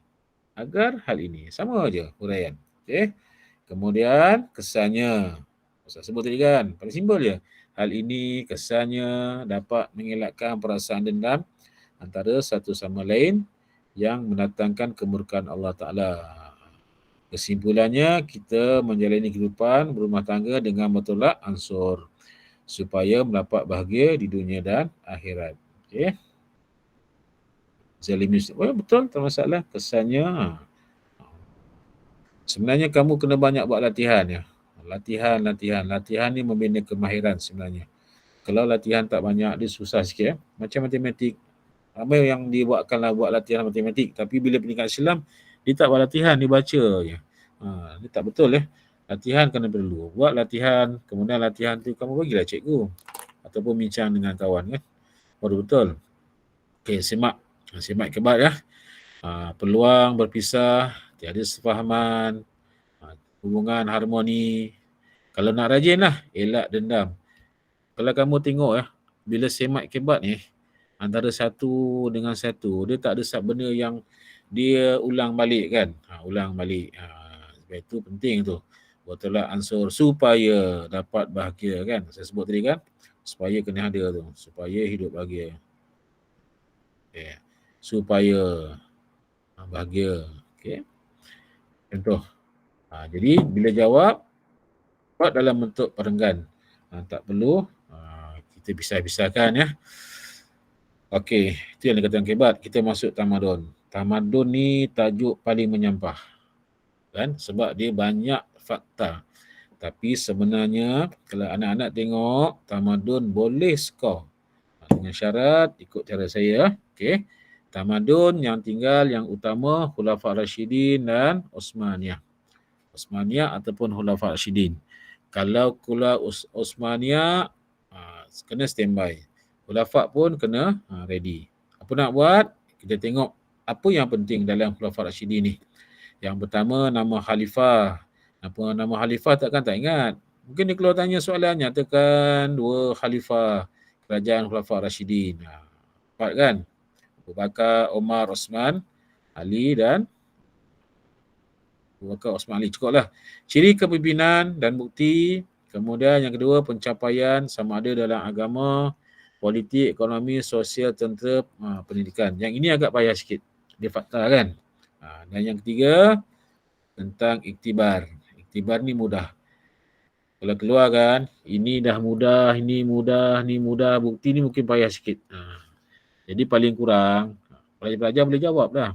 Khalifah. Okey. Contoh, katakanlah ciri kepimpinan. Ciri kepimpinan. 2 ciri kepimpinan Abu Bakar. Apa nak jawab? Pelajar-pelajar ingat, paling kurang ingat 3 tu. Apa dia? Tegas, berpandang jauh, berfikiran terbuka. Mana-mana khalifah, Abu Bakar ke, Umar ke, Osman ke, Ali ke, jawab ni je. Sebab ni melibatkan 2 markah. Dah 2 markah dah. Paling kurang dapat 2 markah. Tegas, berpandangan jauh, berfikiran terbuka. Tegas, berpandangan jauh, berfikiran terbuka. Sebab mana-mana khalifah, sekurang-kurangnya 2 mesti ada. Abu Bakar ke, tegas dengan pandangan jauh. Okay. Tegas, fikiran terbuka. Pandangan jauh, berfikiran terbuka. Tegas, berpandangan jauh. Paling kurang dapat 2 dah cukup lah. Kalau nak lebih, apalah yang lebih tu yang setia dengan arahan, mengamalkan syura. Jadi, paling kurang kamu hafal apa? 3 tu. Tegas, berpandangan jauh, berfikiran terbuka. Okey, tu. Yang kedua, pencapaian beliau dalam bidang agama. Yang ni mungkin susah sikit sebab dia banyak. Dia banyak tu. Tapi kita tengoklah Abu Bakar. Siapa dia? Abu Bakar. Abu Bakar berkaitan tentang apa? Tentang banyak diperangi kan. Perangi Nabi palsu, perangi orang yang enggan melakukan zakat. Lagi apa? Perangi orang yang zakat, Nabi palsu. Satu lagi apa? Allahu Akbar, saya lupa dah. Okey. Ni nota dia kecil sangat lah. Perangi. Baja, murtad. Alhamdulillah. Golongan murtad, palsu, enggan keluarkan zakat bagi Abu Bakar. Okey, contoh. Kejayaan dia, benda yang sama je. Kejayaan Bakar.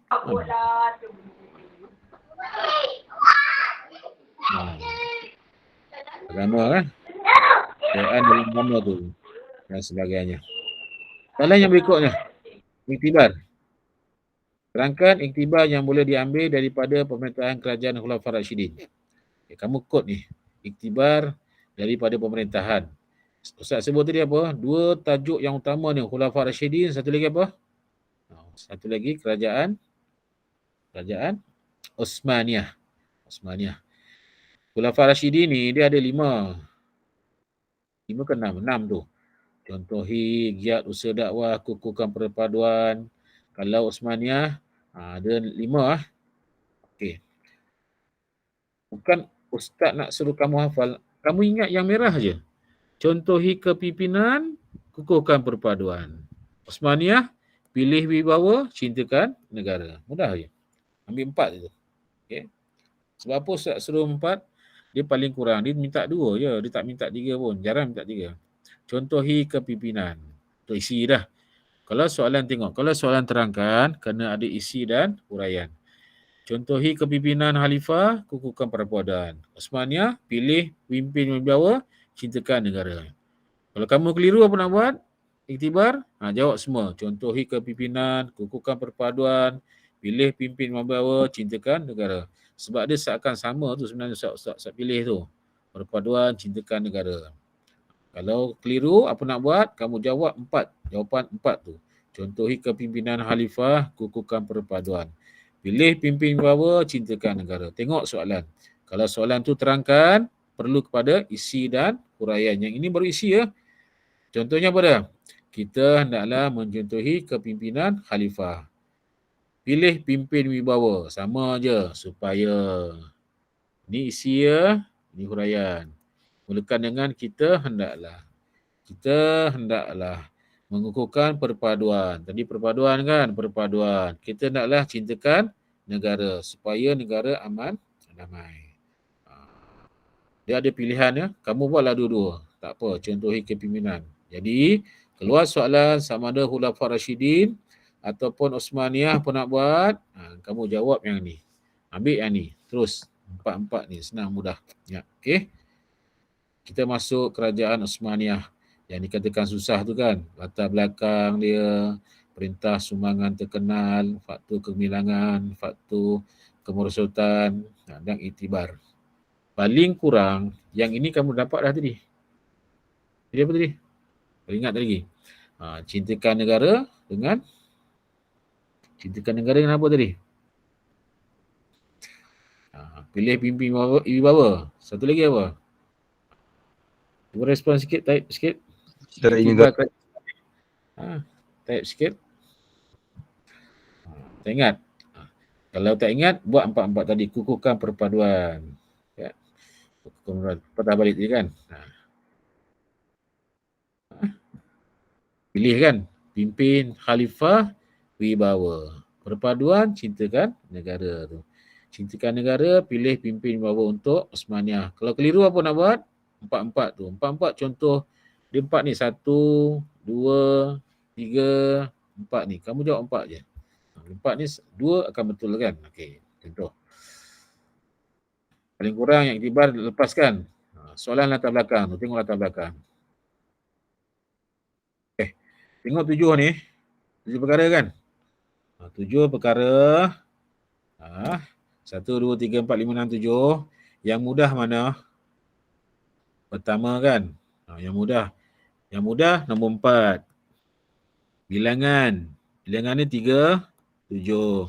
Pusat dia kat mana? Osmaniyah ni dekat Turki ya. Turki. Dekat Istanbul. Okey. Tempoh pemerintahan mungkin tak ingat kan? Tak boleh tinggalkan.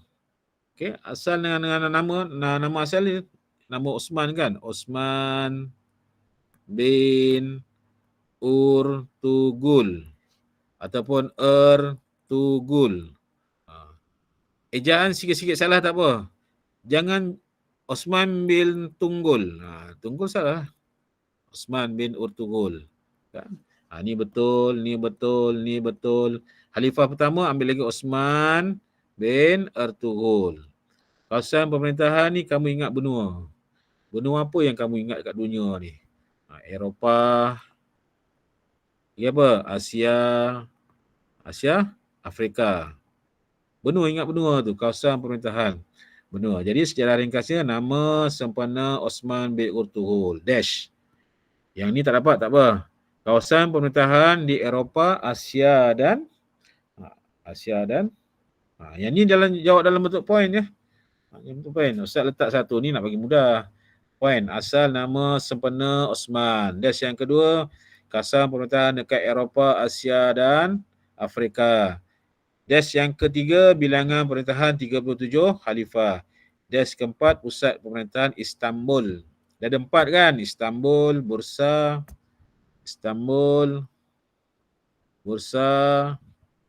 Irdini dengan Sogut.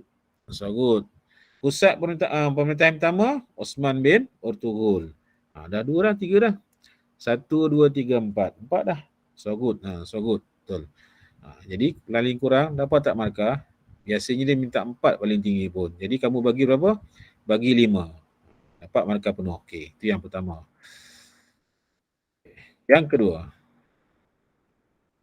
Ni nama ni kena ingat tu. Nama khalifah. Jawab satu boleh? Kalau pusat tadi kamu letak satu boleh. Nama-nama khalifah ni kena ingat tu ni. Osman bin Ertugrul, Murad 1 bin Ulghan, Muhammad Al-Fatih bin Murad 2, Sulaiman Kanani bin Salim 1. Sebab tahun lepas dia keluar soalan tentang khalifah yang terkenal di zaman kerajaan Osmaniyah, Umayyah. Yang ni kerajaan Osmaniyah kan. Osman bin Ertugrul, Murad 1 bin Ulghan. Lagi apa? Muhammad Al-Fatih bin Murad 2, Sulaiman Al-Kanani bin Salim 1. Contoh. Yang ketiga, mungkin ditanya tentang dia punya sumbangan tu. Sumbangan. Osman bin Ertugrul, kami ingat apa? Anatolia dengan asaskan kerajaan Osmaniyah. Anatolia ni nama lama bagi Turki ya. Yang ni kena tengok balik lah. Okey, kalau Ustaz masa tinggal lagi 10 minit ni. Okey, saya kena lebih cepat lah. Yang keempat, dia akan tanya sama ada faktor kegemilangan ataupun faktor kemerosotan. Faktor kegemilangan, faktor kemerosotan. Paling mudah, banyak-banyak ni pentadbiran sosial ketenteraan, kamu kena hafal lah ni. Balik nanti kamu hafal lah. Sikit je, sebenarnya dalam 10 minit boleh hafal ni, pendidikan. Pendidikan paling mudah, yang kedua ketenteraan. Okey. Pendidikan ni, ingat masjid je. Satu masjid, pusat perkembangan, kemudian menaik taraf masjid.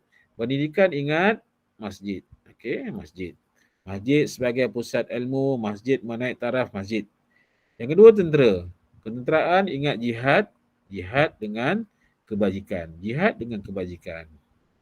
Okey, paling kurang dah 2 kan tentera. Kemudian pentadbiran ni ada 3, sosial ada 3. Yang ni kena hafal. Sebenarnya duduk tenang-tenang baca kan boleh dapat. Pemerintahan sebagai ketua tentera, ketua agama, hakim tertinggi. Dibantu oleh pegawai. Laluan Eropah dan Asia. Ingat tadi kan? Kita tengok tadi, dia demi kuasanya kat mana? Eropah, Asia dengan Afrika kan? Ni laluan. Sosial, jaga kebajikan. Wujudnya harmoni dan satu lagi, wakaf. Okay? Satu lagi, kalau kegemilangan tak keluar, dia akan tanya tentang kemerosotan. Kemerosotan, ingat TEMPI.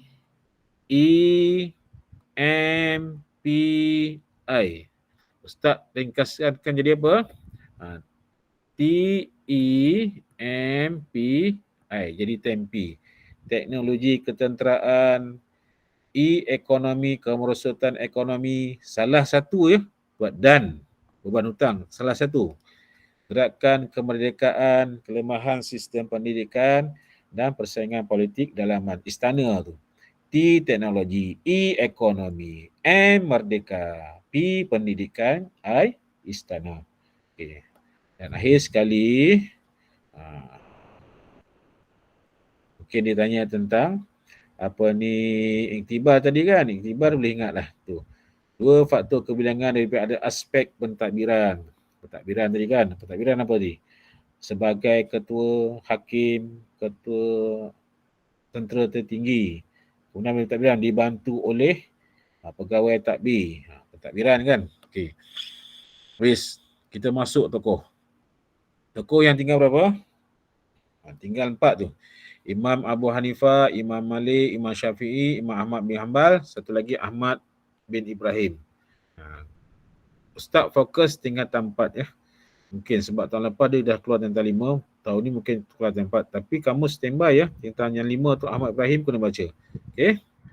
Tokoh, riwayat hidup, sifat peribadi, sumbangan, iktibar dan sebagainya. Okey. Ustaz nak bagi cara macam mana nak ingat ni. 2 riwayat hidup Imam Malik, sumbangan. 1 riwayat hidup, 1 sumbangan. Sumbangan, riwayat hidup. Apa nak buat? Okey. Kamu tengok sini. Okey. Dalam kotak ni, mana yang mudah?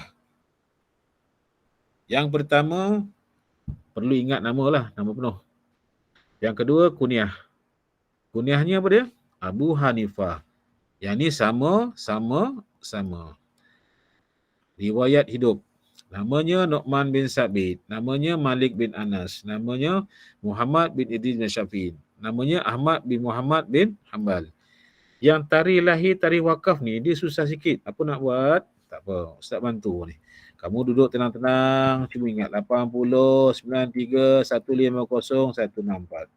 80, 93, 80, 93, 150, 164. Ikut urutannya. Ini Imam Abu Hanifah, Imam Malik, Imam Syafi'i, Imam Ahmad bin Hanbal. 80, 93, 150, 164. Yang kedua 150, 179, 204, 241. Boleh sebenarnya.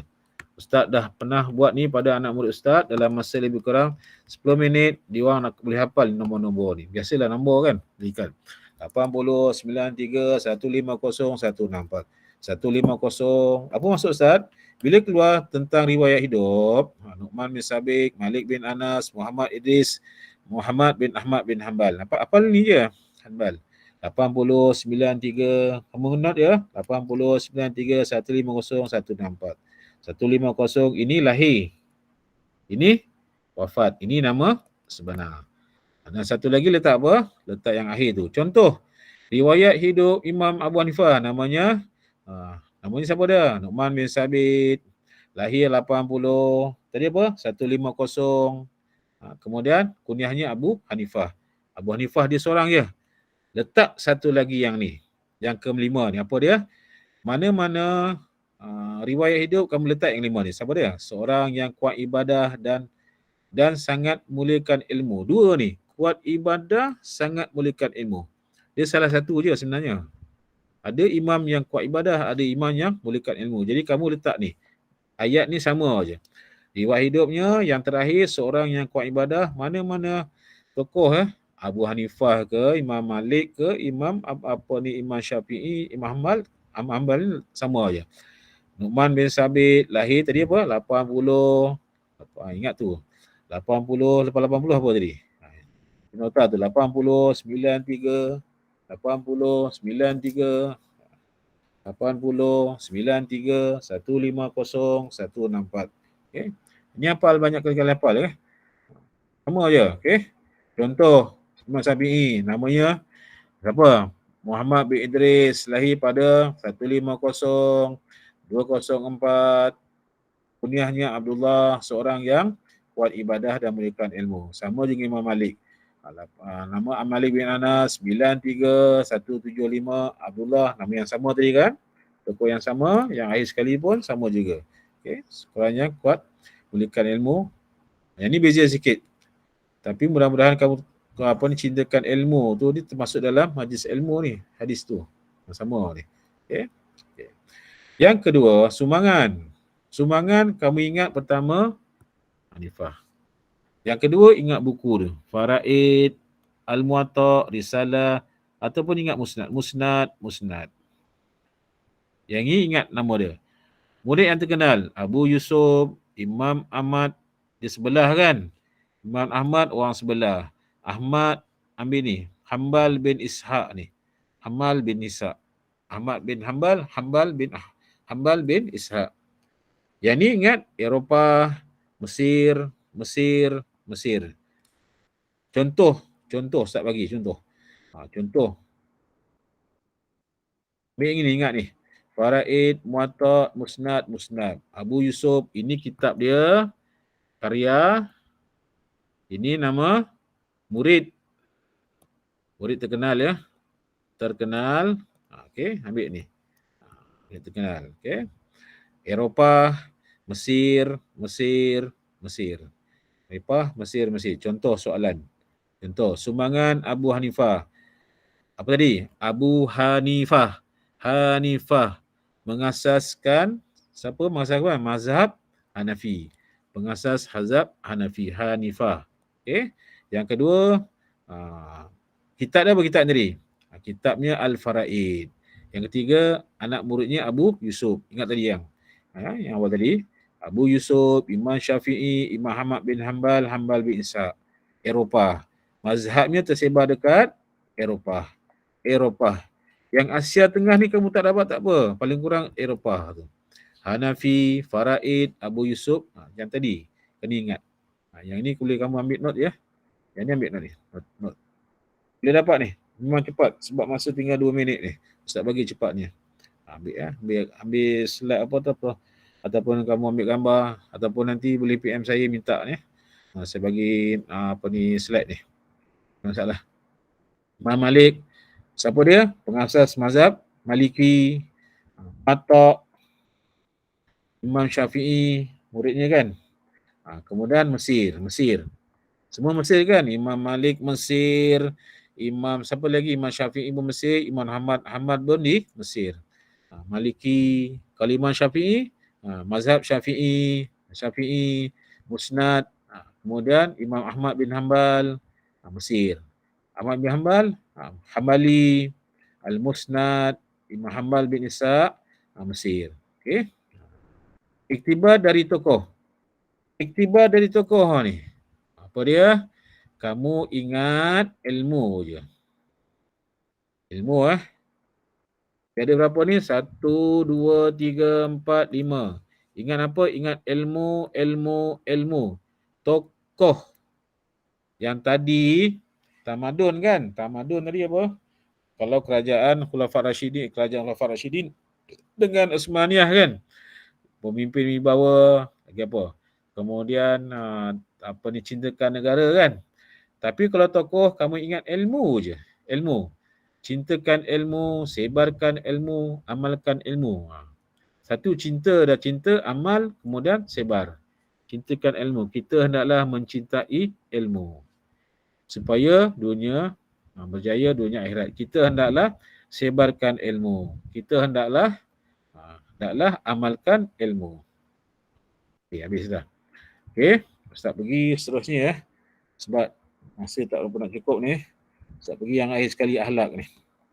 Akhlak kamu note je tajuk-tajuk ni. Adab orang sakit, wasatiyah, tawaduk dan alam sekitar. Ambil tajuk-tajuk ni. Tajuk utama ni, tawaduk, alam sekitar. Wasatiyah, tawaduk. Okey. Ambil tajuk-tajuk ni. Adab orang sakit dari segi emosi, ibadah fizikal, OKU, sari ibadah, kemudian hikmah dia. Benda-benda ni kena penting kena tengok balik. Sebab Ustaz tak dapat sentuh semua. Wasatiyah, masuk wasatiyah, tawaduk, masuk tawaduk dan sebagainya. Okey. Satu kunci ni. Sikap benar, tidak berdusta. Khauf, takut. Raja, harap. Wasatiyah ni ada 4 perkataan Apa dia? Sederhana, seimbang, adil. Tawaduk, rendah hati. Istiqamah, tak berterusan, mazmumah, tingkah laku keji, riak, ujub dan hasad dengki. Yang utama ni, yang putih ni, wasatiyah dengan tawaduk. Ambil wasatiyah dan tawaduk. Wasatiyah ialah sederhana, seimbang, adil dan cemerlang. Sederhana, seimbang, pendekatan yang sederhana, seimbang, cemerlang dalam semua tindakan. Kalau tawaduk, rendah hati terhadap siapa? Allah dan sesama manusia. Rendah hati kepada Allah dan sesama manusia. Okey. Mungkin dia tanya hikmah diri. Hikmah tawaduk dengan hikmah tawaduk dengan hikmah wasatiyah ataupun kepentingan wasatiyah. Di hikmah kepentingan lebih kurang sama Hikmah tawaduk, hikmah wasatiyah. Apa hikmah dia? Yang ini lebih kepada masyarakat. Apa hikmahnya? Pembangunan dapat laksanakan masyarakat Masyarakat aman damai, ekonomi stabil. Yang ni lebih kepada diri. Disukai Allah, jiwa tenang, disukai oleh masyarakat. Okey, hikmah. Diri dan masyarakat. Ini diri masyarakat. Yang ni apa? Ini tawaduk. Ini apa tadi? Wasatiyah. Hikmah wasatiyah ni. Hikmah wasatiyah, hikmah tawaduk. Yang ni boleh guna ni sebenarnya. Boleh guna mana-mana soalan jawapan ni. Okey. Yang kedua, cara nak dapatkannya. Cara nak dapatkan tawaduk. Apa caranya? Sama dengan tadi. Apa dia? S, I, D, Q. Cara nak dapatkan sifat tawaduk. Berkawan dengan orang soleh, dalami ilmu agama, berdoa kepada Allah, sentiasa membaca Al-Quran. Kamu tambah lagi 2 M. M, muhasabah, M, mujahadah. Muhasabah, mujahadah. Cara nak dapatkan tawaduk. Sama tak cara tadi? Cara nak mengelakkan daripada melakukan perkara larangan Allah tadi. S, I, D, Q. Sama je. Okey. Berakhlak mulia. Dua tambah. Muhasabah dengan mujahadah. Okey. Ingatnya setakat itu dulu ya. Jam pun dah pukul 10 10 lebih InsyaAllah kalau ada masalah ke boleh PM saya. Banyak lagi ni sebenarnya wasatiyah. Pulang habis dah. Okey.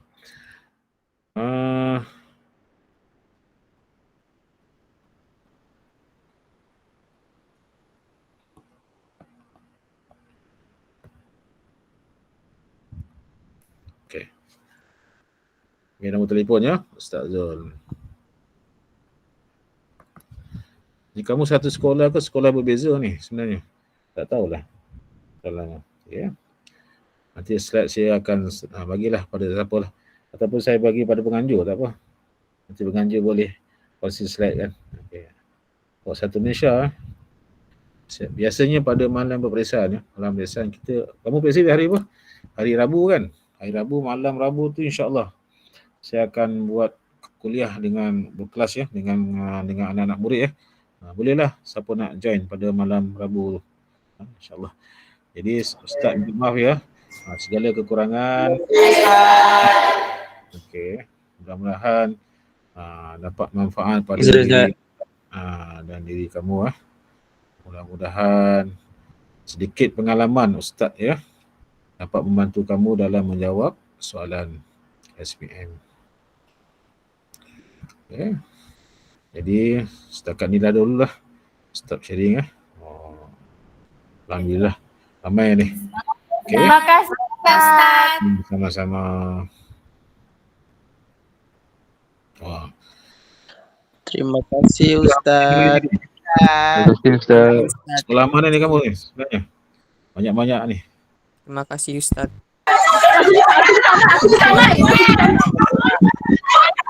Sama-sama. Okay. Okay, kita jumpa